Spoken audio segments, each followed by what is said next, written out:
परिचय।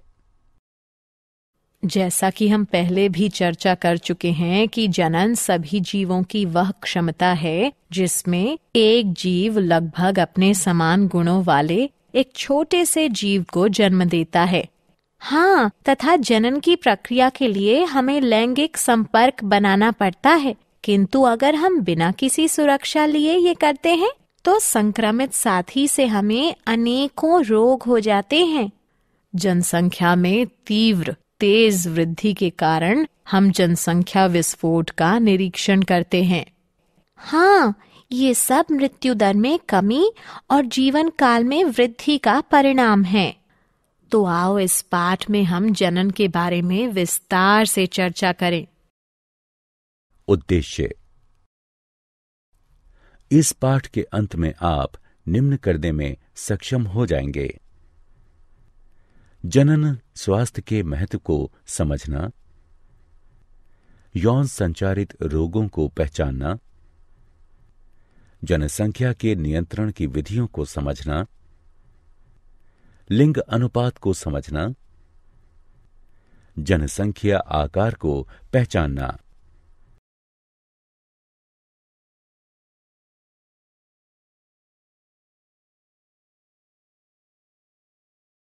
जनन स्वास्थ्य। जनन स्वास्थ्य सामान्य स्वास्थ्य के वे सभी पहलू हैं जो कि एक मनुष्य के सामान्य, सुरक्षित तथा संतुष्ट जनन जीवन को बढ़ावा देने में सहायक हैं।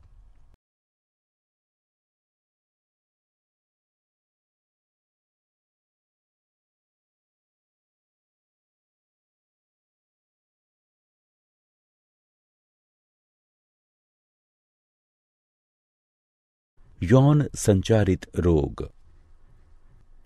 वे रोग जो यौन संबंधों द्वारा एक संक्रमित प्राणी से स्वस्थ प्राणी में संचरित होते हैं, यौन संचारित रोग कहलाते हैं।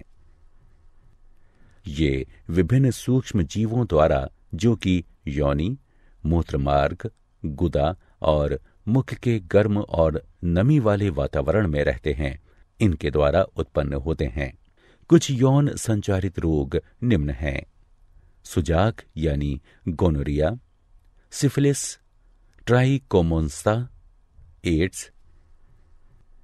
सुजाक यानी गोनोरिया नाइजेरिया गोनोरिया जीवाणु द्वारा होता है। इस रोग का मुख्य लक्षण मूत्रोजनन मार्ग में सूजन तथा जलन है तथा पेशाब करते समय रोगी को अत्यधिक जलन महसूस होती है।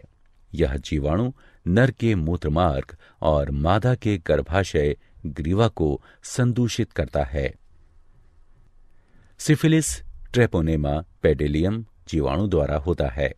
मूत्रोजनन मार्ग की म्यूकस झिल्ली में धब्बे यानी चकत्ते होना तथा जननांग पर अल्सर होना आदि इस रोग के मुख्य लक्षण हैं।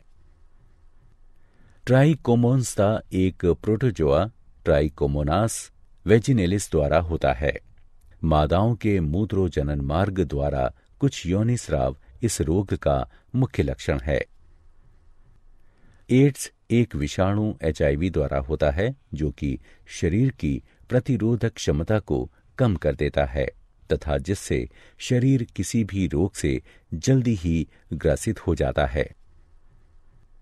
एड्स के संचारण के माध्यम यौन संबंध, संदूषित प्राणी के रक्त का रक्ताधान यानी स्थानांतरण, संदूषित सुई का प्रयोग, सरगर्भता यानी गर्भावस्था के दौरान अपरा द्वारा मात्र से शिशु में आना आदि है।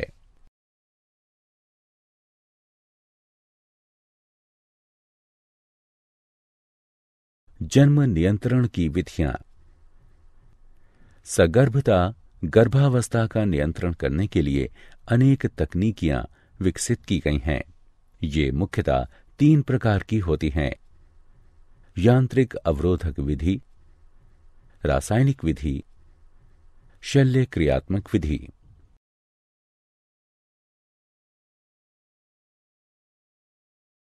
यांत्रिक अवरोधक विधि। यांत्रिक अवरोधक विधि में शारीरिक बाह्य युक्तियां जैसे कॉन्डोम, डायाफ्राम और ग्रीवा टोपी प्रयुक्त होते हैं, जो कि संभोग यानी मैथुन के दौरान शुक्राणुओं को स्त्री के जनन मार्ग में घुसने से रोक देते हैं। अतः यह उनके बीच में रोधक की भांति कार्य करता है। अंतःगर्भाशयी युक्तियों का प्रयोग गर्भाशय में अंतरोपण को रोकता है। यह युक्ति कौपटी है, जो कि डॉक्टरों या अनुभवी नर्सों द्वारा गर्भाशय में सुरक्षित रूप से लगाई जाती है। रासायनिक विधि। रासायनिक विधि में स्त्रियों द्वारा विशिष्ट औषधियां प्रयोग की जाती हैं, जो कि 2 प्रकार की होती हैं, मुख वाली गोलियां और योनि वाली गोलियां। मुख वाली गोलियों को मुखीय गर्भ निरोधक भी कहते हैं, जो कि शरीर के हार्मोनों के संतुलन को बदल देती हैं, जिससे कि अंड का त्याग नहीं होता और निषेचन नहीं हो सकता है।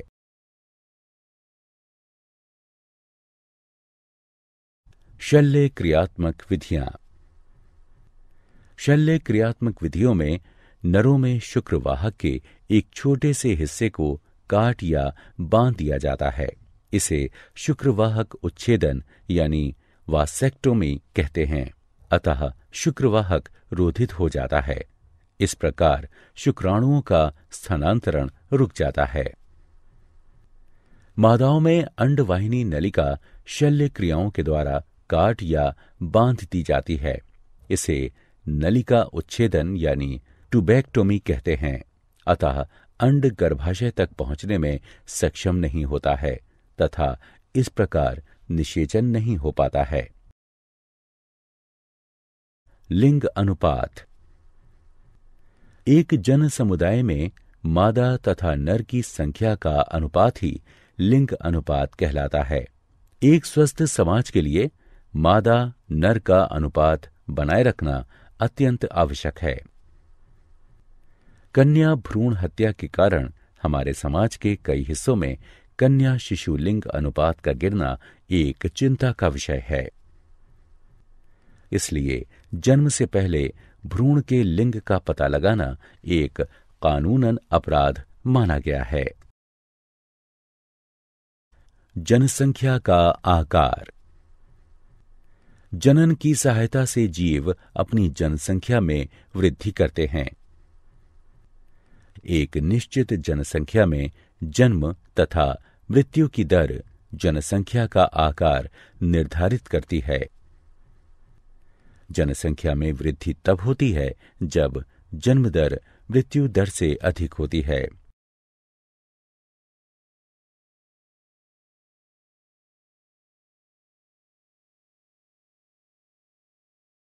क्या आप जानते हैं, मानव जनसंख्या वृद्धि की चर घातांकी अवस्था 1750 एडी में शुरू हुई थी।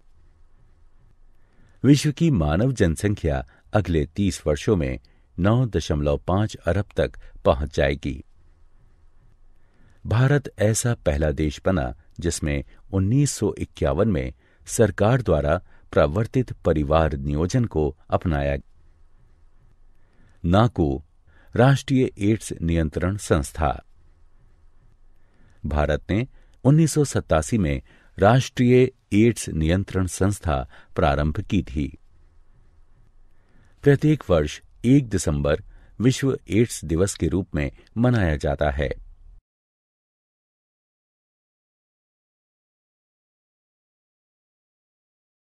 सारांश। आइए हमने जो कुछ सीखा है उसे संक्षेप में दोहराएं। मानव जनसंख्या में तीव्र वृद्धि जनसंख्या विस्फोट कहलाती है। इसका मुख्य कारण मृत्यु दर में तीव्र गिरावट और जीवन दर में तीव्र बढ़ोतरी होना है। जनसंख्या विस्फोट के परिणाम अनुसार कुप्रभाव उत्पन्न होते हैं, इसलिए तत्कालीन जनसंख्या नियंत्रण की आवश्यकता है। जनसंख्या वृद्धि परिवार नियोजन कार्यक्रमों के द्वारा रोकी जा सकती है, जिसके अंतर्गत विभिन्न प्रकार के यांत्रिक, रासायनिक, शल्य क्रियात्मक और प्राकृतिक विधियां आती हैं। यौन संचारित रोग असुरक्षित यौन क्रियाओं के दौरान संचारित होते हैं। एड्स, क्लैमिडिएटा, सुजाक यानी गोनोरिया, सिफिलिस, हेपेटाइटिस बी, जननिक परिसर्प यानी जेनाइटल हर्पीज और ट्राइकोमोनस्ता आदि कुछ सामान्य यौन संचारित रोग हैं। जीवन साथी के साथ वफादारी निभाकर तथा समलैंगिकता, वैश्यवृत्ति तथा अनेक लोगों के साथ सेक्स करने को रोककर इन्हें प्रबंधित तथा नियंत्रित किया जा सकता है।